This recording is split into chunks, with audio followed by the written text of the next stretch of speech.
नमस्ते, welcome to the soul यात्रा। मैं नीलम, एक कार्मिक एस्ट्रोलॉजर, एक साइकोथेरेपिस्ट और एक योगिक हीलर हूँ। Hello beautiful souls, welcome and welcome back to the channel. हम लोग जनरली वैदिक एस्ट्रोलॉजी के बारे में भी जानते हैं, केपी के बारे में भी जानते हैं, बीएनएन के बारे में भी जानते हैं और जैमिनी एस्ट्रोलॉजी के बारे में भी जानते हैं। तो आज ना मैं जैमिनी में से एक सूत्र आपको बताऊंगी। अगर आप ऑलरेडी जैमिनी के स्टूडेंट हैं, आपको उसके बारे में पता है, तब तो बहुत अच्छा है, आपको ये एक इंसाइट मिल जाएगी। पर अगर आपको नहीं पता कि जैमिनी एस्ट्रोलॉजी क्या है, तो उसका मैं एक छोटा सा इंट्रोडक्शन दे देती हूँ कि जैमिनी जो ऋषि थे ना, उन्होंने ये एस्ट्रोलॉजी बनाई थी ग्रहों की डिग्री के अनुसार, कि जिस ग्रह की डिग्री सबसे ज़्यादा है वो लाइफ में किस तरह से काम करेगा और उसका क्या अर्थ है, और जिसकी सबसे कम है उसका क्या अर्थ है। तो बेसिकली ये डिग्री, जो ग्रह की डिग्रियां होती है ना, उसके हिसाब से बनी थी। और उसमें और ज़्यादा भी चीज़ें ऐड ऑन हो रही है, पर आज मैं बात कर रही हूँ उन्हीं ग्रहों की डिग्री के बारे में।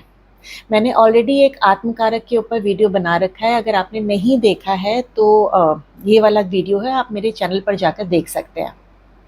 अब आत्मकारक की जो डिग्री होती है ना, वो आपके जो प्लैनेट्स के 9 प्लैनेट्स होते हैं, उन 9 प्लैनेट्स में जो सबसे ज़्यादा डिग्री का प्लैनेट होता है ना, वो आत्मकारक कहलाता है।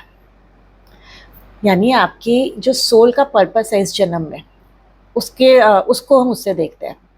और वहीं पर जिसकी सबसे कम डिग्री होती है, कभी कभी वो 0 भी होती है, कभी 2 डिग्री भी होती है, 1 डिग्री भी होती है। और जो भी आपके प्लैनेट्स की डिग्री है, उसमें जो सबसे कम डिग्री वाला प्लैनेट होगा ना, उसको दराकारक कहते हैं। तो जनरली जैमिनी में ना इस तरह से डिग्री का एक चार्ट बना होता है, और जिसका मतलब यहाँ पे जो मैंने अभी आपको चार्ट दिया है ना, उसमें लिखा हुआ उस तरह से होता है। आप उसको स्क्रीनशॉट लेके भी रख सकते हैं। अब जो सबसे कम डिग्री का होता है, हम आज उसके बारे में बात करेंगे। उसको कहते हैं दराकारक। जनरली दराकारक को माना जाता है कि आपको स्पाउस या अपनी मैरिड लाइफ को देखने के लिए ना 7th हाउस के साथ साथ दराकारक को भी देखना होता है, तब आप उसको और अच्छी तरह उसके बारे में जान सकते हैं, अपनी मैरिड लाइफ के बारे में जान सकते हैं। तो पर उसमें देखने वाली बात यह है कि सबसे कम डिग्री का है। और अगर हम ये देखें कि जो हमारी मैरिड लाइफ भी होती है, वो हम 7th हाउस से देखते हैं, बिल्कुल अपने ऑपोजिट हाउस से देखते हैं। यानी अगर हम 1st हाउस है, तो जो हमारी मैरिज लाइफ है वो एकदम हमारे ऑपोजिट होती है। और सेम जैमिनी में भी जो हमारे सोल का लक्ष्य होता है, जो उसका कारक होता है, वो आत्मकारक होता है, सबसे हाईएस्ट डिग्री। और जो हमारे स्पाउस का कारक माना जाता है, वो माना जाता है दराकारक, सबसे कम डिग्री।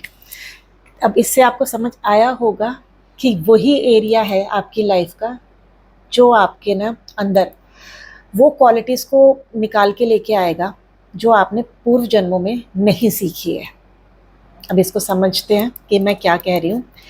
उसका मतलब ये है कि अभी हम उसको स्पाउस वगैरह से नहीं लेते हैं कि हम स्पाउस के बारे में बात कर रहे हैं। आप इसको ये समझिए कि जिसकी सबसे हाईएस्ट डिग्री होती है ना प्लैनेट की, आप उस प्लैनेट से रिलेटेड जो आपके कर्म होते हैं, उस प्लैनेट से रिलेटेड जो आपकी शिक्षाएं होती है, एक्सपीरियंस होती है, जो आपकी विजडम होती है, वो ऑलरेडी बहुत हाई होती है। आप उसके ऊपर बहुत काम करके आ चुके हैं और आपने इतनी डिग्री बटोर ली है। अगर किसी का 29 डिग्री का आत्मकारक है, तो समझिए उसे बस एक और डिग्री, यानी कि अब वो उससे रिलेटेड उसके कर्म खत्म होने वाले हैं। पर जो सबसे कम डिग्री का है दराकारक, उसका तो आपने एक्सपीरियंस ढंग से किया ही नहीं है, आपकी सोल उसके बारे में ज़्यादा नहीं जानती, इसीलिए ना वो स्पाउस बन के आता है। आपने सुना होगा कि जो जिसके साथ सबसे ज़्यादा कर्म होते हैं ना, और जिसके साथ सबसे ज़्यादा लेना देना होता है, कभी कभी तो ऐसा होता है कि आपके जो पूर्व जन्मों के दुश्मन भी होते हैं ना, वो भी आपके स्पाउस के रूप में आ जाते हैं। और उन्हीं से रिलेटेड आपके कर्म होते हैं जिनके बारे में आपको सीखना होता है। अब माँ बाप से तो हम उतना ज़्यादा नहीं सीखते, अपने बहन भाइयों से भी नहीं सीखते, क्योंकि हम उनके साथ बहुत ज़्यादा समय तक नहीं रहते। सिर्फ एक यही ऐसा रिलेशन है जिसमें हम ऑलमोस्ट पूरी उम्र गुजारते हैं। और यही जो रिलेशन है ना, ये सबसे ज़्यादा हमें नॉलेज देता है, हमारी क्वालिटीज़ को इम्प्रूव करता है, हमारे अंदर के जो विकार हैं उनको निकाल के लेके आता है। तो यहाँ पे अवेयरनेस होनी भी ज़रूरी है। अगर हमें अवेयरनेस नहीं होती ना, तो हम हमेशा स्पाउस के ऊपर उंगली रखते हैं कि भाई ये इसकी कमी है, इसका ये है। नहीं, आपका जो दरा कारक है ना, वो आपका है। और उसकी जो नॉलेज और उसकी जो लर्निंग आपने सीखनी है वो आपने अपने स्पाउस से सीखनी है। अब वो कैसे? अभी मैंने बताया ना कि फर्स्ट हाउस और सेवन्थ हाउस आपस में हमेशा ऑपोजिट होते हैं। तो अब फर्स्ट हाउस को सेवन्थ हाउस से यानी बिल्कुल ऑपोजिट रिएक्शन मिलेगा। जो फर्स्ट हाउस होगा उसका सेवन्थ हाउस बिल्कुल उससे उल्टा होगा। तो डेफिनेटली किचकिचबाजी चलेगी, डेफिनेटली आर्ग्यूमेंट्स होंगे, क्योंकि दोनों एक जैसे नहीं हैं। सेम आत्मकारक और दराकारक भी है, बिल्कुल बहुत poles apart, highest degree and lowest degree. तो आपकी जो पर्सनालिटी होगी, आपकी जो विजडम होगी ना, वो आपके स्पाउस की नहीं होगी। अब आपको उसमें बिल्कुल ऑपोजिट चीज़ें दिखाई देंगी। अब आपको लगेगा कि यार ये तो बिल्कुल मेरी तरह नहीं है, मेरी तरह सोचता नहीं है या सोचती नहीं है, हम तो दोनों फंस गए हैं। और मैं अगर ईस्ट जाने को बोलती हूँ तो वो वेस्ट जाता है, मैं ये करने को बोलता हूँ तो वो करती है। ये हर हर हर मैरिज का ये एक प्रॉब्लम है।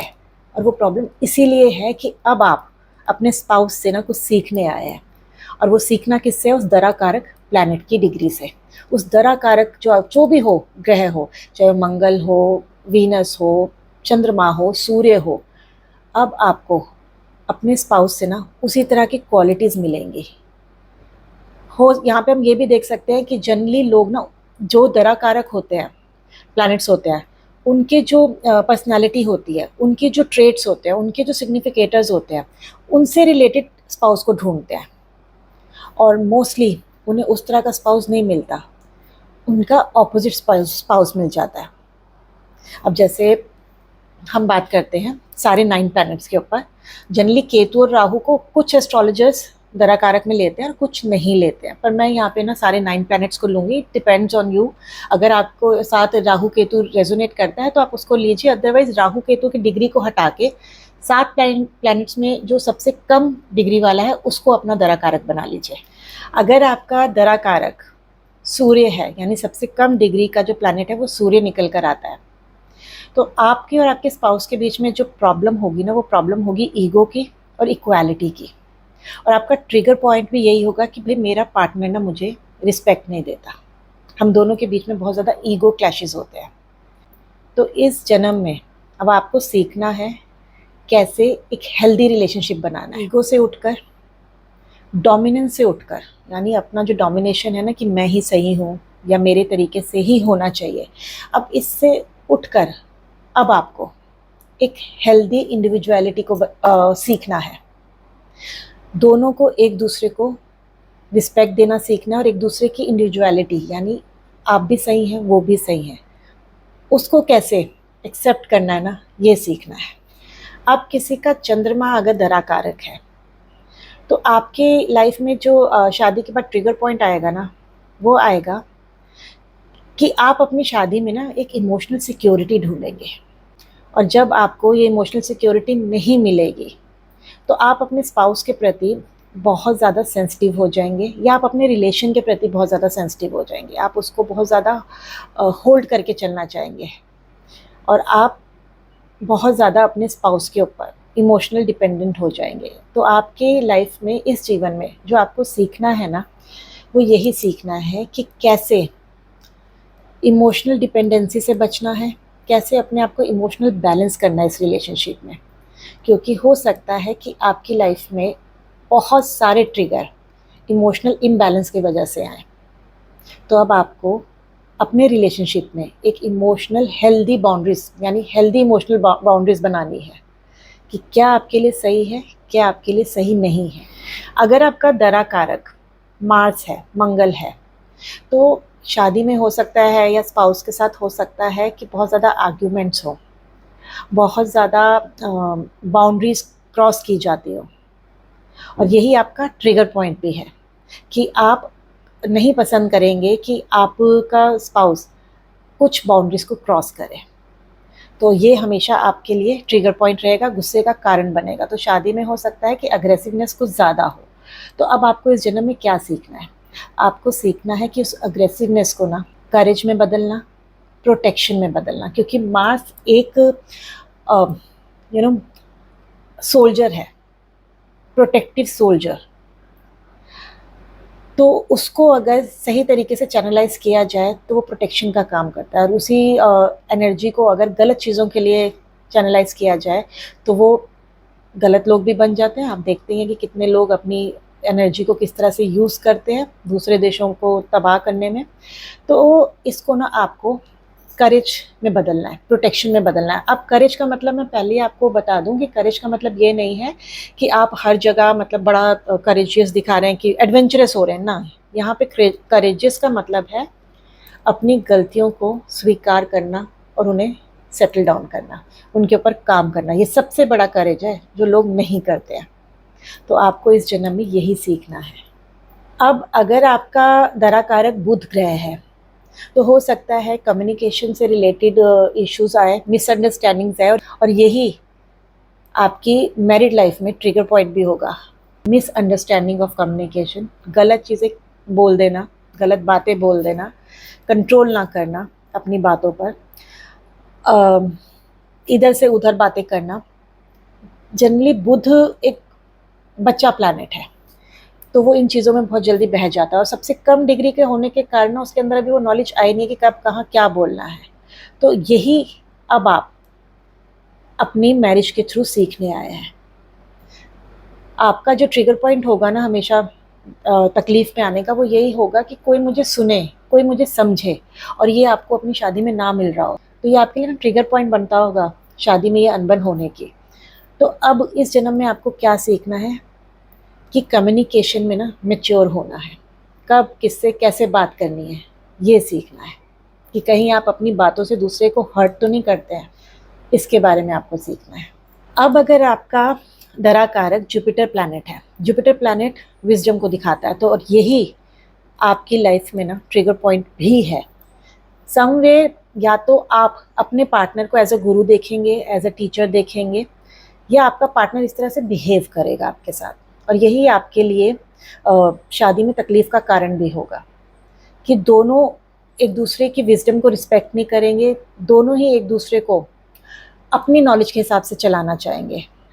तो अब आपको इस जन्म में इस रिलेशन से क्या सीखना है? एक दूसरे के गुरु बनने की बजाय, एक दूसरे के टीचर बनने की बजाय, म्यूचुअल ग्रोथ के ऊपर, म्यूचुअल विजडम के ऊपर फोकस करना है, और सही समय में सही जजमेंट लेना सीखना है, क्योंकि यहीं पे आपको ना प्रॉब्लम आती होगी, सही समय पे सही जजमेंट की। क्योंकि गुरु सबसे कम डिग्री का है, दरा कारक है, और अभी उसमें उतनी विजडम नहीं है। पर गुरु है ना, तो उसे लगता है कि मुझे सब आता है। आपको इस जन्म में सब सीखना है, सब आता नहीं है। अब अगर किसी का वीनस दरा कारक है, सबसे कम डिग्री का है, तो आपके लिए ट्रिगर पॉइंट पता है क्या है आपकी लाइफ का? खासकर रिलेशनशिप में, मुझे प्यार चाहिए, मुझे अप्रिसिएशन चाहिए। और अगर आपको आपके रिलेशन में ये नहीं मिलता है तो आप बड़े हॉलो फील करते हैं, खाली फील करते हैं। और यहाँ पर यही जो चीज़ है ना, आपको बहुत ज़्यादा प्लेजर में डाल देगी, बिकॉज आप हर जगह सबसे वैलिडेशन मांगेंगे, लव वैलिडेशन मांगेंगे, अप्रिसिएशन की वैलिडेशन मांगेंगे, और एक्सपेक्टेशन आपकी लाइफ में बहुत ज़्यादा हो जाएगी दूसरों को लेके, जिसकी वजह से रिलेशनशिप्स में इशू आने शुरू हो जाएंगे। बिकॉज इतनी छोटी कम डिग्री में जब वीनस होता है तो उसका मन में भटकाव आ जाता है। तो यहाँ पे स्थिरता आनी बहुत ज़रूरी है। और वो कैसे आएगी? पहला तो पॉजिटिवनेस से ऊपर उठना है, किसी चीज़ को पोजेस नहीं करना है, खुद से प्यार करना शुरू करना है, और जो ये लव और एक्सपेक्टेशंस की जो डिज़ायर है ना, इसमें बैलेंस करना सीखना है। अब अगर किसी का शनि दरा कारक है, शनि जब दरा कारक होता है ना, तो ऐसे लोगों का जो ट्रिगर पॉइंट होता है वो अपने स्पाउस से ना कमिटमेंट मांगते हैं, पंचुअलिटी मांगते हैं, बहुत ज़्यादा डिसिप्लिन हो जाते हैं। और जिसकी वजह से अगर स्पाउस इस तरह का नहीं है, जो पॉसिबल है कि नहीं हो, तो मन में एक खिंचाव आ जाता है, एक रूखापन आ जाता है, क्योंकि सैटर्न भी खुद एक रूखा प्लैनेट है, वृद्ध अवस्था का प्लैनेट होता है। तो जनरली यहाँ पे जो स्पाउस से रिलेटेड इश्यूज आते हैं, ये आते हैं कि या तो स्पाउस ना बहुत ज़्यादा ड्यूटीफुल होगा, या आप अपने स्पाउस के लिए बहुत ज़्यादा ड्यूटीफुल होंगे। अब ड्यूटीफुल का मतलब ये नहीं है कि वो लव भी होगा, नहीं, यहाँ पे ड्यूटीफुल है कि भाई मेरी शादी हुई है, मुझे इनको ये चीज़ें प्रोवाइड करानी है, as a provider you will be there, ठीक है। शादी में एक रूखापन होगा, जिसकी वजह से शादी में प्रॉब्लम्स आ सकती हैं। एक डिटैचमेंट वाली फीलिंग होगी। यहाँ पे शनि आपको सिखाने आए हैं कैसे पेशेंस रखना है, कैसे अपनी बाउंड्रीज को बना के रखना है और कैसे लॉयल रहना है, और एक दूसरे के कठिन समय में कैसे एक दूसरे के साथ खड़े रहना है। क्योंकि शनि अगर दरा कारक है तो ऐसा इंसान ना बहुत रिस्पॉन्सिबल होगा अपनी शादी की तरफ, बट उतना डेडिकेटेड नहीं हो सकता, जो मैंने देखा है। बार हो सकता है कि सबके अपने अपने एक्सपीरियंस हो, तो मैंने देखा है कि उनके अंदर एक नीरसता आ जाती है। अब जिनका राहु की डिग्री सबसे कम है तो वो लोग ना अनकन्वेंशनल एक्सपीरियंस पे विश्वास रखते हैं। वो शादी में भी इसी तरह के एक्सपीरियंस की चाह रखेंगे, और अगर उन्हें इस तरह की नहीं मिलता है तो उनका भटकाव होना शुरू हो जाता है, क्योंकि उन्हें वो क्रेविंग होती है कि उन्हें ना डिफरेंट एक्सपीरियंस चाहिए, रिलेशनशिप कुछ डिफरेंट होना चाहिए, अनकन्वेंशनल काइंड ऑफ होना चाहिए। सो यहाँ पे वो इल्यूजन में भी फंस सकते हैं। शादी एक इल्यूजन वाली लगे, बहुत सारी डिज़ायर्स हों, बहुत सारे ऑब्सेशन हों, और इस शादी में ना अगर राहु की डिग्री सबसे कम है तो इन लोगों को यही समझना है कि उन्हें अब इससे ऊपर उठ के रियल राहु की जो प्रकृति है, नेचर है, उसको समझना है। राहु इल्यूजन देता है, राहु अनकन्वेंशनल एक्सपीरियंसेस देता है। तो अगर आप उस लाइफ में ये एक्सपीरियंसेस कर रहे हैं तो आपको उनसे सीखना है, उनसे ग्रो करना है, ना कि उनके साथ ऑब्सेस्ड हो जाना है। अब अगर केतु किसी का दरा कारक है तो इनकी लाइफ में पहली बात तो रिलेशनशिप में वो पढ़ना ही नहीं चाहेंगे, उन्हें रिलेशनशिप नहीं चाहिए। पर इन केस उनकी कोई रिलेशनशिप हो गया, उनकी शादी हो गई, तो उससे फ्री, उससे डिटैच्ड होना चाहेंगे, और यही उनकी शादी में प्रॉब्लम का कारण भी बनेगा। क्योंकि केतु यहाँ एक्सपीरियंस करने आया है। एक्सपीरियंस किस चीज़ का करेगा? अगर वो दरा कारक बन के आया है तो सबसे ज़्यादा लेसन तो आपके स्पाउस से अलावा आपको कोई दे ही नहीं सकता। तो आपको यहाँ पे जो इस जीवन में सीखना है ना कि डिटैचमेंट कैसे लेनी है, वो इसी रिलेशन से सीखना है। एक दूसरे के साथ स्पिरिचुअली इवॉल्व होना है, एक दूसरे को बिना जज किए एक्सेप्ट करना है, एक दूसरे को एक स्पेस देना है टू ग्रो, खुद को भी और उनको भी। डिटैचमेंट की भावना छोड़नी है, ये बार बार आएगी पर वो छोड़नी है, क्योंकि यही रिलेशनशिप ना आपके केतु को ग्रो कराएगा। तो रिलेशनशिप में आपने सीखना है, ग्रो करना है, एक साथ स्पिरिचुअली मैच्योर होना है। तो ये तो था मेरा आज का वीडियो। अगर आपको मेरा वीडियो पसंद आता है, मेरा चैनल पसंद आता है, तो आप इसको सब्सक्राइब क्यों नहीं करते? आप इसे सब्सक्राइब ज़रूर कीजिए, सो दैट कि जो वीडियोस बना रहे होते हैं ना, वो भी लुक फॉरवर्ड करें कि मुझे अपनी ऑडियंस के लिए, अपने व्यूअर्स के लिए ना एक नया टॉपिक लेके आना है, ऐसा टॉपिक लेके आना है जिसको वो समझे और अपनी लाइफ में अप्लाई करें। जब आप सब्सक्राइब नहीं करते हैं तो चैनल आगे प्रमोट नहीं होता है। गिव एंड टेक ये है कि इफ़ यूट्यूब हमें एक चैनल दे रहा है, एक मंच दे रहा है अपने आप को प्रेजेंट करने का, अपनी नॉलेज को आगे रखने का, तो वो आपसे भी कुछ मांग रहा है कि अगर आपने सब्सक्राइब नहीं किया है, आप वीडियोस को लाइक नहीं करते हैं, उसे आगे शेयर नहीं करते हैं, तो उस चैनल की ग्रोथ ख़त्म हो जाती है। तो मैं अपनी तरफ से पूरी ट्राई कर रही हूँ and I really want your help. तो आप भी मुझे थोड़ा सा सपोर्ट कीजिएगा। अगर आपको मेरा वीडियो पसंद आता है तो इसे सब्सक्राइब ज़रूर कीजिएगा, चैनल को लाइक ज़रूर कीजिएगा, अपने कमेंट्स भी बताइएगा कि और किस तरह के टॉपिक पे आप वीडियो चाहते हैं, जिसके बारे में आप नॉलेज लेना चाहते हैं। अगर किसी पर्टिकुलर टॉपिक के ऊपर बहुत सारे कमेंट्स आते हैं तो डेफिनेटली मैं उसको लेके आऊँगी, और मुझे अच्छा लगेगा कि आप एज अ सोल यात्रा कम्युनिटी मुझे सपोर्ट कर रहे हैं। तो ये तो था मेरा आज का वीडियो। तो अब मैं आपसे मिलूंगी अपने अगले वीडियो में। तब तक के लिए सदा खुश रहिए, मुस्कुराते रहिए और स्वस्थ रहिए। धन्यवाद।